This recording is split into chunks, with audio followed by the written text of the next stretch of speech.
La puissance de l'anneau de lumière. Découvrez l'outil quantique du développement personnel illimité. Devenez un phosphéniste expérimenté. L'école du Dr Lefébure va vous apporter un outil et une technique de développement personnel et spirituel qui ont plus de 60 ans d'avance sur toutes les autres méthodes. La puissance de l'anneau de lumière est la révélation de ce millénaire dans le domaine du développement personnel. Ayez des pensées positives sans effort.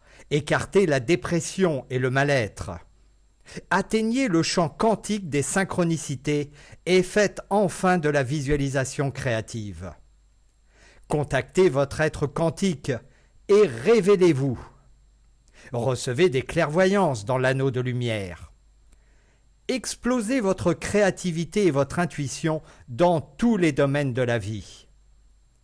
Obtenez des rêves lucides, des expériences d'état modifiés de conscience impressionnants. Entrez dès maintenant dans le cercle des phosphénistes expérimentés. Les thèmes développés dans ce cours. Chapitre 1.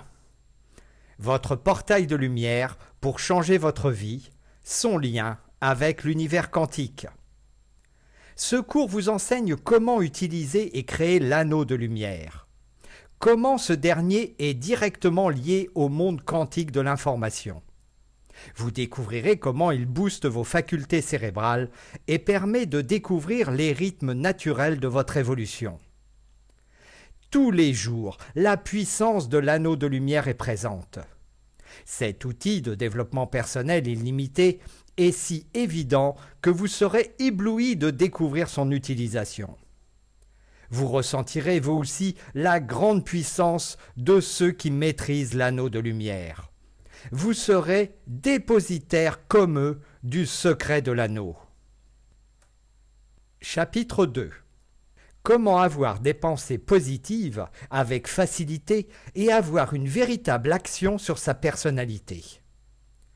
Vous allez découvrir la logique implacable de l'utilisation de l'anneau de lumière pour être optimiste, positif, créatif, avec un minimum d'effort. Pour avoir des pensées de lumière, il faut utiliser la lumière. C'est une véritable évidence, démontrée désormais par la science. Nourrissez votre esprit de lumière. Non, ce n'est pas la visualisation d'une quelconque lumière dans votre esprit, ni répéter simplement des phrases positives qui vous permettra d'avoir une véritable action sur votre personnalité. Vous avez peut-être des ouvrages sur la puissance de la pensée positive, constructive, sur le pouvoir des affirmations positives, de voir la vie positivement, etc. C'est très bien, mais très, très insuffisant. Il ne suffit pas de détecter des schémas mentaux, des habitudes, et de vous alimenter de phrases positives pour aller mieux. Il vous manque tout simplement l'outil indispensable, celui qui facilite ces pensées positives. Cet outil, vous l'avez désormais à portée de main. L'anneau de lumière. Chapitre 3. La révélation des deux matrices quantiques.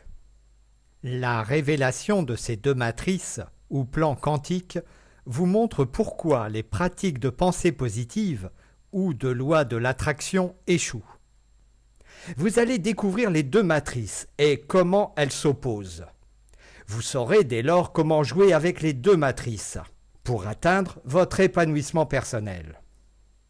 Vous êtes plongé tous les jours dans cette matrice. Vous l'alimentez en informations et cette dernière vous transmet elle-même ces informations. C'est un lien avec feedback permanent, une boucle cybernétique. Ce transfert d'informations est comme un transfert par voie électronique.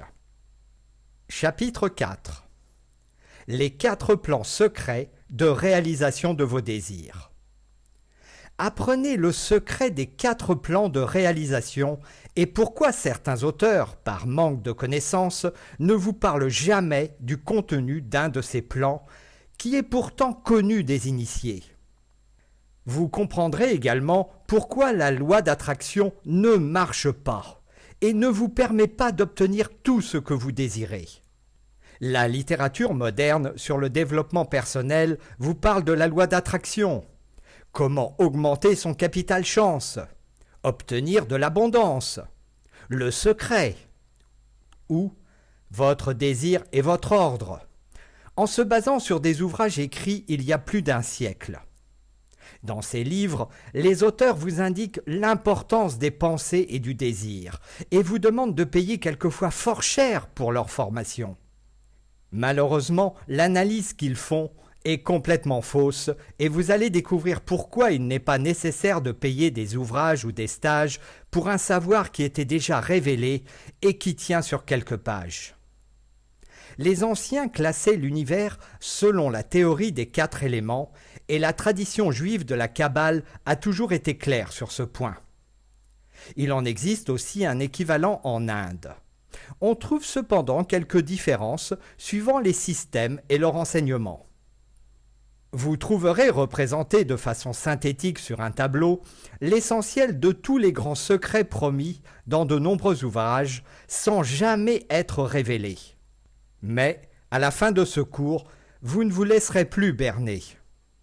Je suis toujours surpris d'entendre des personnes déclarer l'inverse de ce qui constitue les bases de la tradition.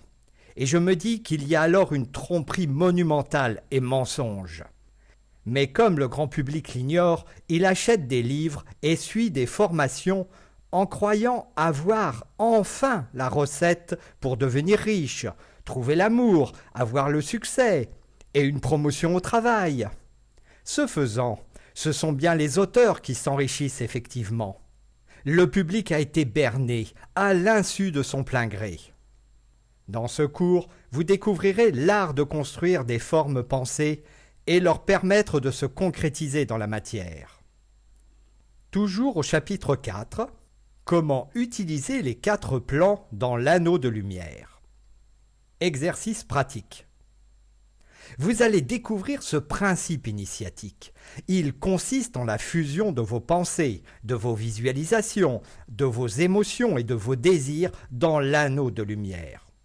Vous comprendrez également pourquoi, sans la loi d'inversion, aucune chance d'obtenir un résultat concret et pourquoi la technique du lâcher-prise donne si peu de résultats quand ce ne sont pas des résultats inverses au but recherché. Enfin, au chapitre 5, l'anneau de lumière était utilisé par les guérisseurs, thérapeutes et les premiers chrétiens, mais aussi par des disciples de toutes les religions principales. Ce chapitre vous révèle l'art de prier, de demander, comment les anciens utilisaient la puissance de l'anneau de lumière dans lequel les prières, les demandes et les souhaits étaient mélangés. Au plaisir de vous retrouver dans cette série de vidéos.